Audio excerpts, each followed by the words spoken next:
Hey, there he is. There he is. Howdy, partner. Look at your friends are out there. Your friends are out there. Finally, he looks. Infinite monkeys.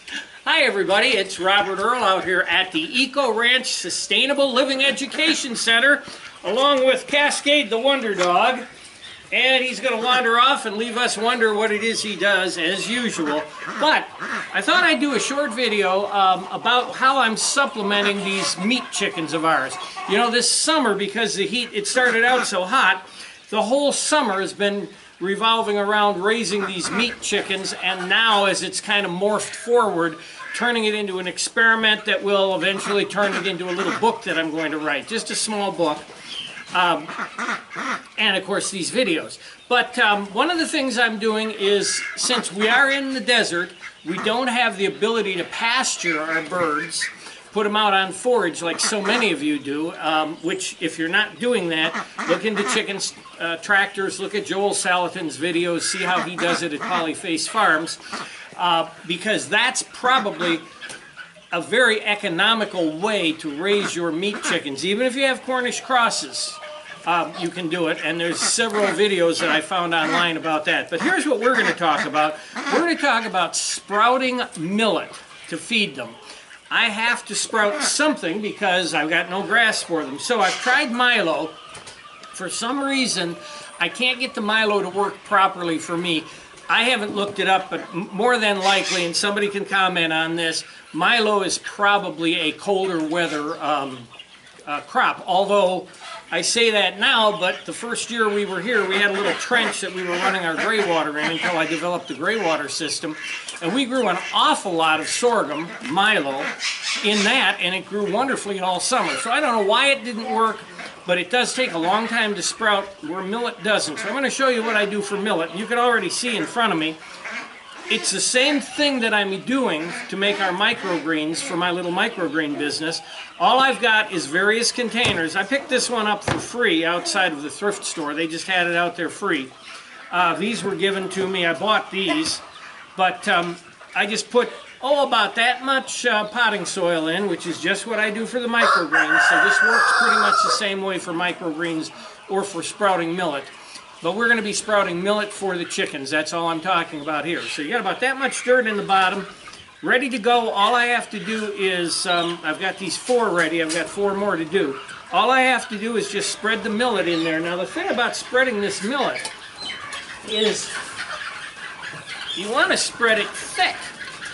You want to spread a lot of millet in here because you're sprouting. You're not growing it as a crop, so it doesn't matter. You don't have to have rows and space out your seeds. You just put a bunch in so it'll grow. So we'll do this one right now.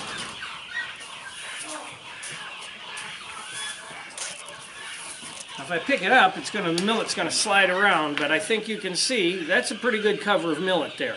So that's what we're going to do. Let me do that cover of millet, and let me do the rest of them. So there I have all 4 covered right now. Now what I'm going to do is I'm just going to wet it down. Now I've drilled holes in the bottom of this so that it will allow water to go out, because I've had issues with getting mold. And we don't want mold, particularly if you're doing microgreens. You don't want anything to do with any kind of mold. So I've made sure I drilled holes in the bottom so water wouldn't sit on the surface and give me mold. Get these wetted down. Now, one thing I learned from watching all these videos on microgreens is you can watch 12 videos on microgreens and get 12 ways of doing it. I don't think that there is any one particular right way. There's probably several wrong ways.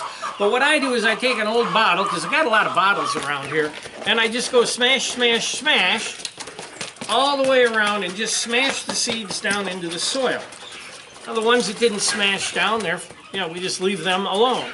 Just smash some down. Some will sprout, some won't. But when I feed them to the chickens don't care what sprouted and what didn't. They're going to eat it. Now you want to be careful with the uneaten grain, because the uneaten Milo, you're up at millet, you're at about 9% protein. And remember, you're trying to keep these birds around 22 to 28% protein. In my case, I'm keeping them around 22 with the feed, and then I'm counting on this to bring the protein level up when it's sprouted. So you do want to be careful about the amount of grain you put in.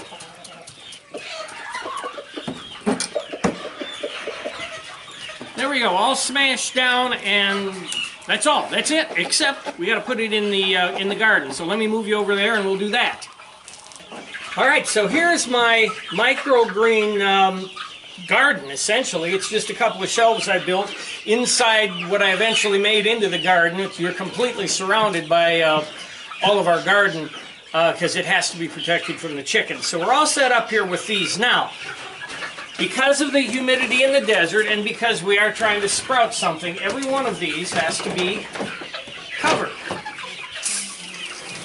I squirt a little water on the cover, even though that's a plastic cover. But now here we go with these. I've used the same trays that I was given, and what I do is put a piece of plastic in the bottom of these trays because they're not solid 10-20 trays. I'm using two with a piece of cardboard sandwiched in between. Wet them down real good in addition to the water we gave. Now this is the 10-20s that I have, so I'm covering this 10-20 with another 10-20, but it needs a little weight on top of it, so put the rock on there. And that's it. It's ready to go. Now what I'm going to do is I'm going to water them twice a day. I come in and water them in the morning, and I water them sometime in the afternoon or into the evening. Get them twice a day and let them grow. Now what happens is you get to a point where, first of all, I just took the cover off of these this morning. You notice how they're golden in color because they weren't getting any light. Now they're starting to get light. I uncovered these. They're going to grow up more. Same thing here. And they get, after a day, which I uncovered these yesterday. See, we've got some green color here. And then when you get to feeding time, now this actually got a little bit wet. And you can see it trying to fade from the water. So I'm going to feed this to the chickens right now. But when they get up, about here, which is where these really should be, up about here, now they're ready to feed, and I'm not sure what the protein is on them, but at least it gives them some greens to eat. Let's give them to them. Just listen. You can't see them, but just listen.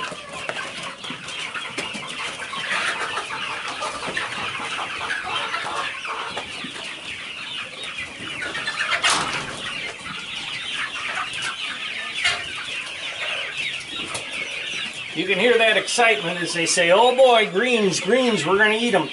I've got another big one ready here. It's going to be 3 or 4 days before it's ready. These guys will be about 7 days. So you got to keep them going and keep them going. And it's a lot of work, I'll tell you. It's a lot of work for me to do this. But it is worthwhile. The chickens are doing very well. I've had no loss in any chicken since the first 7. The first week we lost 7. Out of roughly 320 that he sent me. So I've lost about 7. I'm still over the 300 I paid for, which is wonderful. We've actually let 18 of them go that looked like hens. They're out here. If they turn out to be roosters, well, we'll worry about that when they turn out to be roosters. We don't want extra roosters out there. But we turned loose what we look like were hens. But now, so that's how you sprout millet. Or if you have another grain that will sprout well for you, go ahead and sprout it out. That's how we sprout the millet here for the chickens. You can sprout many things, and I don't know that I can pick this one up. Yes, I can. Take a look at this one. This is for Debbie and I for our salads. That's sunflower seeds, sprouted sunflower seeds. I'm going to give them 2 more days before I harvest them. And we put them on sandwiches, we put them in soups, and they're delicious and they hold their crunch, which a lot of these other greens, like these radish greens, they don't hold their crunch. They just turn into, you know, a soggy cooked vegetable, but these hold their crunch really good. So that's it with the sprouting millet for your chickens. Touched a little bit on my microgreen business. Again, You can watch 20 videos and you'll get 20 different ideas on how to do this. This is just the way I'm doing it here at the Eco Ranch Sustainable Living Education Center. And until the next video, I guess I'll see you later.